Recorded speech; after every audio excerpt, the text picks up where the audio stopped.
ये तु सर्वाणि कर्माणि मयि सन्न्यस्य मत्परः अनन्येनैव योगेन मां ध्यायन्तो उपासते तेषामहं समुद्धर्ता मृत्यु संसार सागरात् भवामि न चिरात् पार्थ मय्यावेशित चेतसाम्।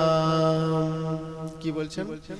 কিন্তু যে সকল মদগত ভক্ত সমস্ত কর্ম আমাকে সমর্পণ করে সগুণ রূপে আমাকে অনন্য ভক্তি যোগের দ্বারা উপাসনা ও ধ্যান করেন, হে অর্জুন, সেই সকল মদগত চিত্ত ভক্তকে আমি অতি শীঘ্রই মৃত্যুরূপ সংসার সাগর থেকে উদ্ধার করি। ভগবান বলছেন যারা ভগবানের একটা রূপকে সামনে রেখে উপাসনা করে, সেটা যেহেতু সহজ পদ্ধতি, সেই ভাবে যারা উপাসনা করে তাদেরকে আমি কি করি, অচিরেই মানে খুব দেরি নয়, মানে অচিরেই আমি তাকে এই মৃত্যুরূপ সংসার সাগর থেকে উদ্ধার করি। এবার আমরা এটা ভালো করে একটু বর্ণনা করা বা ব্যাখ্যা করার চেষ্টা করি। কি বলছেন? কিন্তু যে সকল মদগত ভক্ত, কেমন ভক্ত? আমরা আগেই আলোচনা করেছি যে সংসারে সবাই ভক্ত, কেউ কিন্তু অভক্ত নয়। কেন? কারণ সবাই তার অংশ, ভক্তি নিয়েই জন্মগ্রহণ করেছেন। কিন্তু এই সংসারের মায়া কবলিত যে এই সংসার, এখানে বিভিন্ন কামনা বাসনার দ্বারা আমরা আক্রান্ত হয়ে, কামনা বাসনার দ্বারা আক্রান্ত হয়ে আমরা কি করি, আমরা আমাদের সেই ভক্তিটাকে ঢেকে ফেলি। যেমন একটা সুন্দর কাঁচের একটা বস্তু, সেটা যদি ফেলে রাখি আমি, সেটা কি হবে, আস্তে আস্তে ধুলো জমতে জমতে সেটা মলিন হয়ে যাবে। তার মধ্য থেকে যে গ্লেজটা বেরিয়ে আসছিল সেইটা কিন্তু আর বেরিয়ে আসবে না। তার মানে এই নয় যে সে সেই জ্যোতি হারিয়ে ফেলেছে, এমন নয়। সেই ধুলোটা পরিষ্কার করে ফেললে আবার কি হবে, আবার সেই গ্লেজটা বা জ্যোতিটা কিন্তু ফুটে উঠবে। ঠিক সেই রকম জীব এই জড়জগতে কামনা বাসনার দ্বারা বিভাবিত হয়ে অনবরত জন্মগ্রহণ করছে, আবার মৃত্যুবরণ করছে, জন্মাচ্ছে, মৃত্যুবরণ করছে, করতে করতে কি হচ্ছে, তার যে ভক্তি, চেতনার যে ভক্তি, সেই ভক্তিটা আবৃত হয়ে যাচ্ছে কামনা বাসনার দ্বারা। সেই জন্য মহাপ্রভু কি বলেছেন, চেত দর্পণ মার্জন, এই চিত্তরূপ দর্পণকে মার্জন করতে বলেছেন।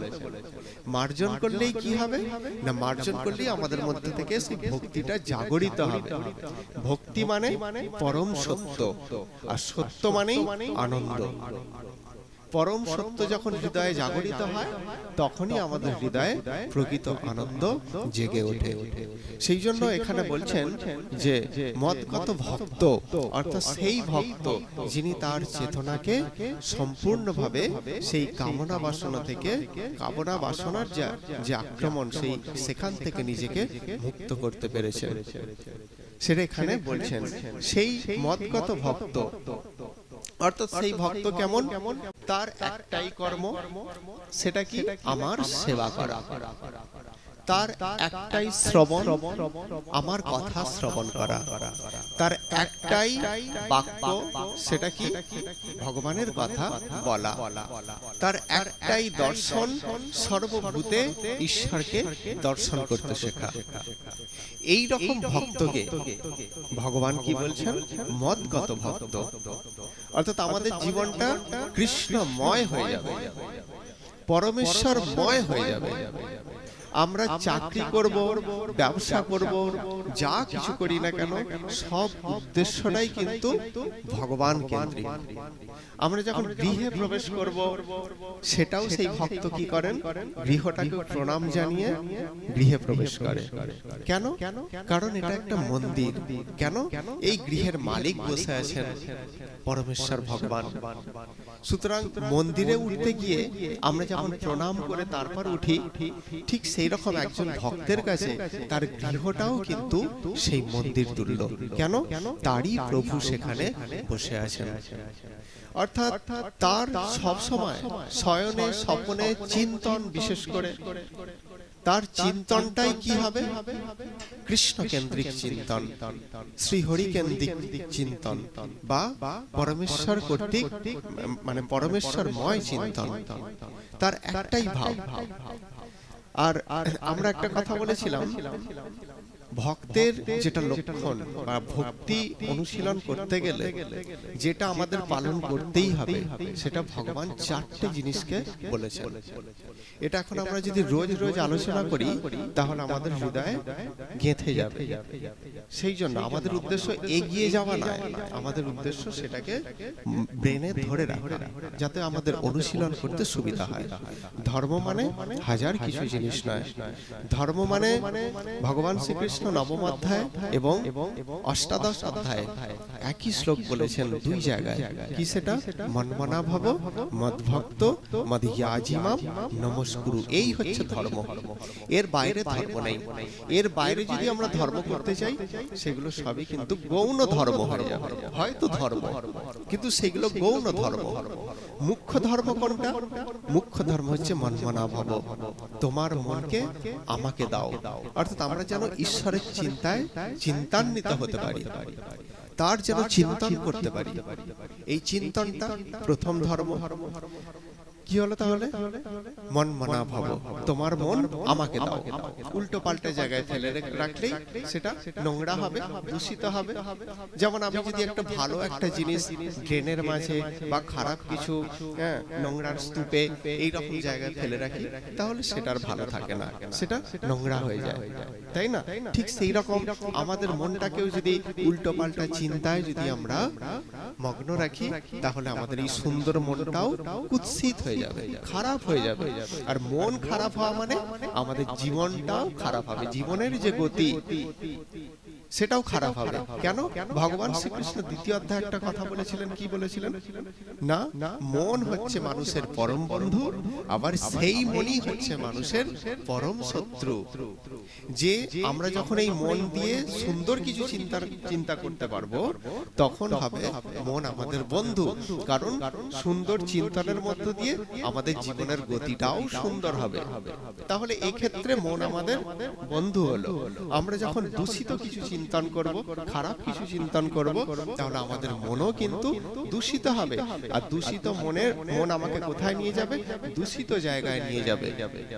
সেই জন্য এই মন হলো আমার শত্রু। এবার তুমি মনকে কিভাবে পেতে চাও? বন্ধু রূপে নাকি শত্রু রূপে? সেটা তুমি সিদ্ধান্ত নাও। এই হচ্ছে ধর্মের 4টে অঙ্গ। মন্মনা ভব মদ্ভক্ত, আমার ভক্ত হও। আমার ভক্ত হওয়ার অর্থ কি? তার ভক্ত হওয়ার অর্থ হচ্ছে তার অনুশাসনকে মেনে নেওয়া। যিনি তার অনুশাসনকে মেনে নিতে পারেন, তিনিই ভক্ত। শুধুমাত্র তিলক সেবা করলাম, শুধুমাত্র কণ্ঠিটা পড়লাম, এর মধ্য দিয়ে কিন্তু ভক্ত আমরা হতে পারি না। তার অনুশাসনকে যতক্ষণ না আমরা মানতে পারছি, ততক্ষণ কিন্তু আমরা বাহ্যিক দিক থেকে ভক্ত, কিন্তু ভিতর থেকে ভক্ত হতে পারলাম না। তাহলে মন্মনা ভাব হলো, মদ্ভক্ত হলো, মদ্যাজিমাম, অর্থাৎ আমার যজনা করো, মানে আমার পূজা করো। পূজা তো করব, কি দিয়ে পূজা করব? পৃথিবীর সুন্দর বস্তু দিয়েই সেই পরম সুন্দরের পূজা করতে হয়। কুৎসিত বস্তু দিয়ে কখনো ভগবানের পূজা হয় না। এই সুন্দর বস্তুর প্রতীক হচ্ছে ফুল, সেই জন্য পূজায় ফুল লাগে। কিন্তু এর থেকেও একটা সুন্দর বস্তু আছে, সেটা কি? আমাদের এই হৃদয়টা। এই হৃদয় দিয়ে যখন ভগবানকে পূজা করব, তখন সেটা হবে সর্বশ্রেষ্ঠ পূজা। সর্বশ্রেষ্ঠ পূজা। এর বাগান থেকে, তার বাগান থেকে ভোর 3টের সময় ফুল চুরি করে এনে ভগবানের সিংহাসনকে আমি সাজিয়ে তুললাম, এর দ্বারা কিন্তু এটা পূজা নয়। পূজা কোনটা? একটা ফুল দিয়েও পূজা হবে। যদি ফুল না থাকে, মন রূপ পদ্মটাই ভগবানকে নিবেদন করে দাও, সেটাই তোমার শ্রেষ্ঠ পূজা। আবার ভগবান গীতায় পূজা কি বলেছেন?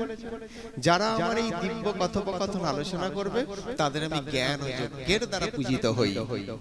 অর্থাৎ তুমি যখন এই গীতা আলোচনা করবে, শ্রবণ করবে, কীর্তন করবে, প্রচার করবে, তার দ্বারাও ভগবান পূজিত হয়ে যাবে। তাহলে এই এক পূজা, এইভাবে ভগবানের পূজা। আমাদের ইয়াজিমাম আর নমস্কার, আমাকে নমস্কার করো, কারণ পরমেশ্বর ভগবান হচ্ছেন পরম সত্য, আর তুমিও পরম সত্য তার অংশ রূপে। তাহলে পরম সত্য কোথায় শোভিত হয় বা শোভা পায়? পরম সত্যের কাছে। তুমি ক্ষুদ্র, তিনি বৃহৎ। তুমি অনু, তিনি বিভু। তাই অনু হয়ে সবসময় বিভুর কাছে মাথা নত করো, কারণ তোমার সমস্ত রসদ আসছে তার কাছ থেকে। সেই জন্য তুমি তার কাছে মাথা নত করো। এটাই হচ্ছে কি না, আমাকে নমস্কার করা, মানে ভগবানকে নমস্কার করা। এই চারটে অনুশীলনই হচ্ছে আমাদের সর্বশ্রেষ্ঠ ধর্ম পালন বা সর্বশ্রেষ্ঠ ধর্মাচরণ। সর্বশ্রেষ্ঠ ধর্ম পালন বা সর্বশ্রেষ্ঠ ধর্মাচরণ। এর বাইরে কিন্তু ধর্ম যা কিছু আছে সেগুলো সব গৌণ ধর্ম। এই চারটেই হচ্ছে মেন ধর্ম। তাহলে যিনি ভক্ত, এই যে ভগবান এখানে বললেন মদগত চিত্ত, এই মদগত চিত্ত ভক্তের লক্ষণই হচ্ছে এমন। যদি কেউ এমন মদগত চিত্ত হতে পারেন, তাহলে তাকে ভগবান কিভাবে পুরস্কৃত করেন? ভগবান বলছেন যে সেই ভক্ত সমস্ত কর্ম আমাকে সমর্পণ করে। সমস্ত কর্ম কার জন্য করা? তার জন্য। আমাদের রথ হবে, তাই তো? তার জন্য রথ বানাতে হবে, তার জন্য অর্থের দরকার। আমরা আমাদের রোজগারের টাকা দিয়ে কোথায় নিবেদন করব সেই টাকাগুলো? ভগবানের সেই রথে। তার মানে এটা ভগবানের সেবায় লাগলো। আমরা কিন্তু কখনোই আমাদের রোজগারের টাকা নিয়ে, বন্ধু বান্ধব সবাইকে নিয়ে, মদ্যমাংস দিয়ে আমরা কিন্তু সেই খারাপ কাজগুলো করতে যাব না, পারি না এগুলো করতে আমরা। কেন? এইগুলো জীবের অমঙ্গল ঘটায়, আর আমরা যেটা করতে চাইছি সেটা জীবের মঙ্গল ঘটাবে। হ্যাঁ, তার সমস্ত কর্মটাই ঈশ্বর কেন্দ্রিক। সমস্ত কর্ম তার জাগতিক দিক থেকে দেখতে গেলে যা কিছু কর্ম, তার রোজগার করা, তার রান্না করা, তার গৃহ সাজানো, সবটাই ভগবান কেন্দ্রিক। এই রকম ভক্ত আর কি সমর্পণ করে সগুণ রূপে আমাকে অনন্য ভক্তিযোগের দ্বারা উপাসনা করেন এবং ধ্যান করেন। কি বলছেন? সগুণ মানে সাকারের কথা বলছেন। সেই সাকার রূপে আমাকে অনন্য ভক্তিযোগের দ্বারা, অনন্য ভক্তি, অনন্য ভক্তি মানে সেই একই কথা, ঈশ্বর বিনা আর দ্বিতীয় কিছু সে কিছু বোঝে না। ঈশ্বরকেই বা পরমেশ্বর ভগবানকেই তিনি সবার উপরে স্থান দিয়েছেন। আমরা তো সবার উপরে সংসারকে স্থান দিয়েছি। সংসারের সবকিছু কাজ সারা হলে তবে আমি ভগবানকে ডাকবো বা তার চিন্তন করব, এই রকম মানসিকতা আমাদের। কিন্তু অনন্য চিত্ত ভগবান কি? তিনি আগে দেখেন ভগবানের সেবা, তিনি আগে করেন ভগবান কেন্দ্রিক কর্ম, তারপর কিন্তু সবকিছু। হ্যাঁ, তাহলে এখানে কি বলা হলো? সেই সগুণ রূপে আমাকে অনন্য ভক্তিযোগের দ্বারা উপাসনা ও ধ্যান করেন। ধ্যান মানে চিন্তন, ভগবানকে ধ্যান করা। ভগবানকে ধ্যান করার অর্থ হচ্ছে তাকে চিন্তন করা। এই চিন্তন, কলিযুগের চিন্তন কি রকম? সব সময় করা যেতে পারে। কেমন চিন্তন সেটা? অর্থাৎ স্নান করতে করতে, রান্না বান্না করতে করতে, পথ চলতে চলতে, গৃহকর্ম সারতে সারতে তাকে চিন্তন। যশোদামা কি করছেন? হাত দিয়ে তিনি মাখন বানাচ্ছেন, মাখন তৈরি করছেন, আর মনটা কোথায়? কৃষ্ণের কাছে। আর মুখের কথা কি? কৃষ্ণের গুণকীর্তন হচ্ছে। কৃষ্ণ ছোটবেলায় এই এই লীলা করেছেন, সেই নিয়ে নিজেই একটা গান রচনা করেছেন, সেই গানের কীর্তন করছেন। তাহলে এটাই কি হলো? এটাই হলো ধ্যান। ধ্যান মানে এক অর্থে খেয়াল বা দৃষ্টিপাত, অর্থাৎ ভগবানের দিকে তার অন্তর্দৃষ্টিটা ভগবানে থাকবে। কোন দৃষ্টি? অন্তর্দৃষ্টি, চেতনার দৃষ্টি। হ্যাঁ, এটা কোথায় থাকবে? এটা ভগবানে থাকবে। ঠিক আছে?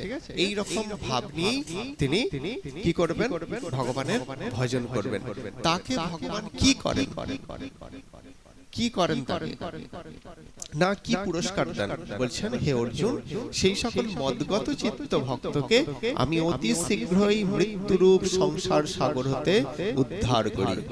অর্থাৎ হে অর্জুন, তুমি অর্জন করো, আমি তোমাকে যেই দিব্য জ্ঞান প্রদান করছি সেটা তুমি অর্জন করো। হ্যাঁ, কি অর্জন করবে? না এই দিব্য জ্ঞানটা সেই সকল ভক্তকে আমি কি করি? কোন ভক্ত? মদগত চিত্ত ভক্ত, মানে তার চিত্ত সব সময় আমার চিন্তনে ব্যস্ত, এই রকম ভক্ত, তাকে আমি কি করি? আমি অচিরেই, মানে অতি শীঘ্র এই মৃত্যুরূপ সংসার সাগর থেকে উদ্ধার করি। এই সংসারের আরেক নামই হচ্ছে মৃত্যুপুরী। এখানে যে জন্মেছে তাকেই মরতে হয়েছে। এটা হচ্ছে একটা চিরন্তন। হয়তো বৈজ্ঞানিক আবিষ্কার আমাদের আয়ু বাড়াতে পারবে, কিন্তু একদম অমর করে দিতে পারবে না। মৃত্যু কিন্তু অনিবার্য হবেই। আর মৃত্যুটা কেমন? মৃত্যু হচ্ছে অতি কষ্টদায়ক, যেটা জীব অনাবরত ভোগ করে চলেছে। তাহলে ভগবান তাকে ভালোবেসে কি করেন? ভালোবেসে তাকে এই মৃত্যুরূপ সংসার সাগর থেকে উদ্ধার করেন। উদ্ধার করে কোথায় নিয়ে যান? তার নিজের ধামে, ইয়াত গত্বা না নিবর্তন্তে, যেখানে গেলে আর ফিরে আসতে হয় না, সেখানে ভগবান তাকে নিয়ে যান তার ধামে। সেখানে গেলে কি হয়? সেখানে না আছে জন্ম, তাই মৃত্যু নেই।